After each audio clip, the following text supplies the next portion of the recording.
The moment my husband slid the divorce papers across the granite counter, I noticed his hand wasn't even shaking. That's what told me everything. A man who truly agonizes over ending a marriage, his hand trembles. Grant's didn't move an inch. My name is Diane Ashcroft, and this is the story of the night I lost a husband and quietly became the only person on earth who could save the business he was about to destroy. It started on a Thursday in October, the kind of crisp Portland evening where the air smells like wet cedar and somebody's neighbor is always burning leaves. I had just come home from checking inventory at the brewery, my coat still cold, my fingers still smelling faintly of hops and diesel from the delivery trucks. Grant was standing in the kitchen in his good navy suit, the one I bought him for our 5th anniversary, and I remember thinking, why is he dressed like that on a Thursday? Then I saw the folder. I want a divorce, he said, and he said it the way you'd order a coffee. Flat. Certain. Already finished with me in his head. I didn't scream. I didn't cry. I just stood there holding a bag of Roma tomatoes, feeling strangely calm, like some part of me had been waiting for this exact sentence for a long time. His mother was sitting at my kitchen island, sipping tea from a mug I'd picked out myself, and she didn't even flinch. She actually smiled. It's for the best, she said. A man needs someone who can still give him children. 5 years of marriage, and apparently that's what it came down to, an expiration date nobody told me I was on. His father chimed in from the doorway, arms crossed, like he'd rehearsed this. Don't make this ugly, Diane. Just sign. Grant pulled out his phone and turned the screen toward me. A photo. A 22-year-old marketing intern named Bianca, all filtered cheekbones and a smile built for Instagram.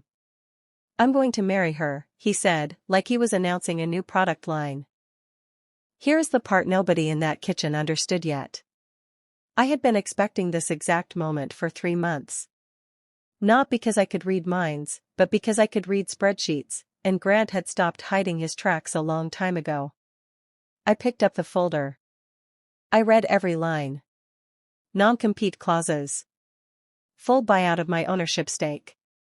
My name stripped from every filing. I smiled, and that smile made all 3 of them go quiet. All right, I said. I'll sign. What I didn't say was that tomorrow morning, a phone call I had arranged weeks earlier would finally go through, and by noon, the company with Grant's name etched into the taproom's oak beam would belong to someone else entirely. That night I walked upstairs alone while my mother-in-law's laughter chased me up every step.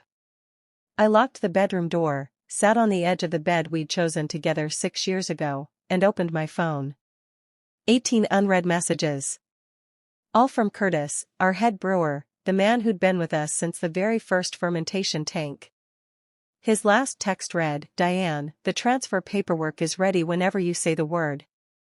I typed back 4 words. Do it in the morning. Curtis called me 30 seconds later. Are you sure about this? Once it's done, there's no undoing it. I looked out the window at the street light flickering against the wet pavement.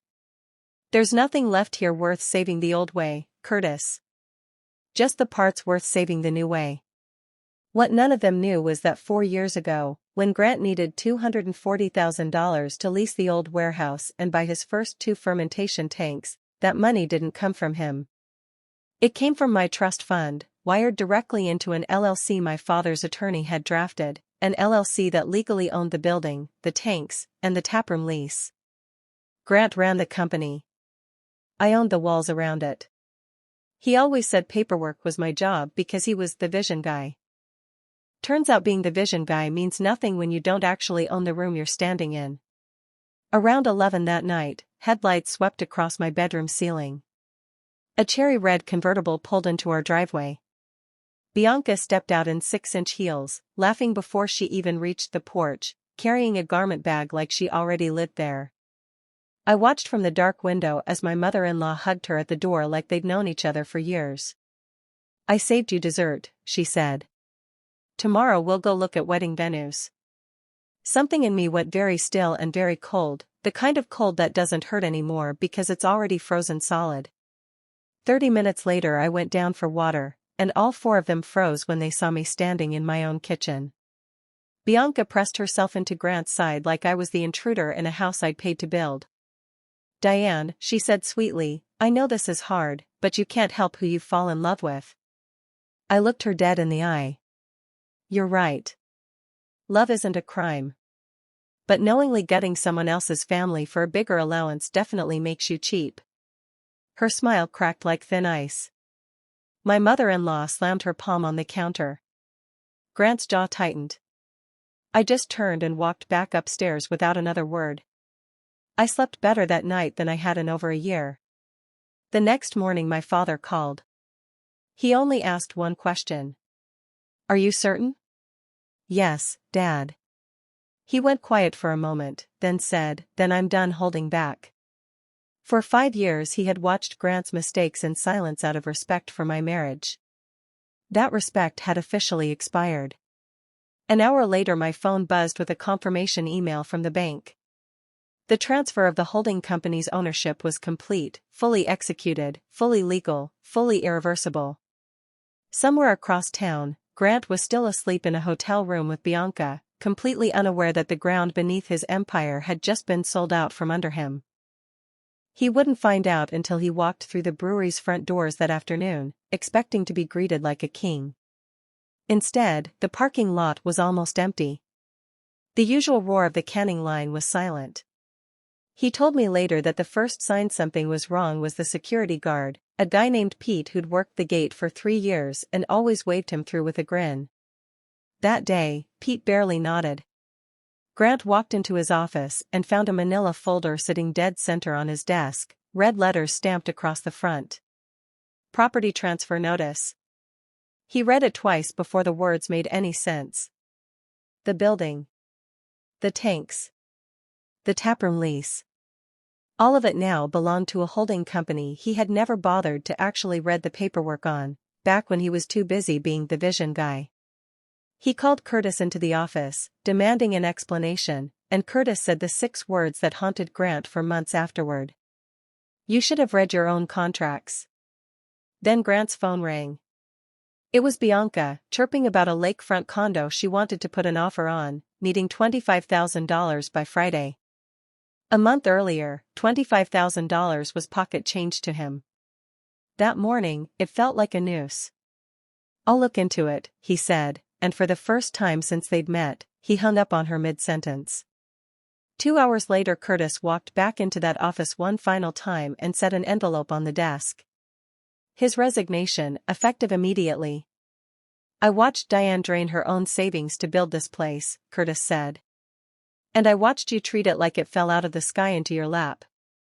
I'm not sticking around to watch the rest."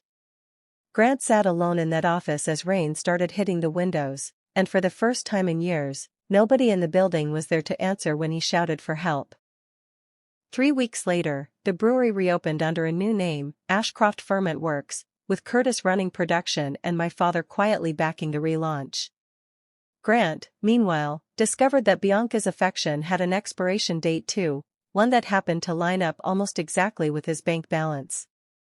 She moved out of his rental within 6 weeks. He never got the lakefront condo. He never got the wedding. What he got instead was a company he no longer owned, a fiancé who evaporated the moment the money did, and a mother who stopped calling once there was nothing left to brag about at the country club.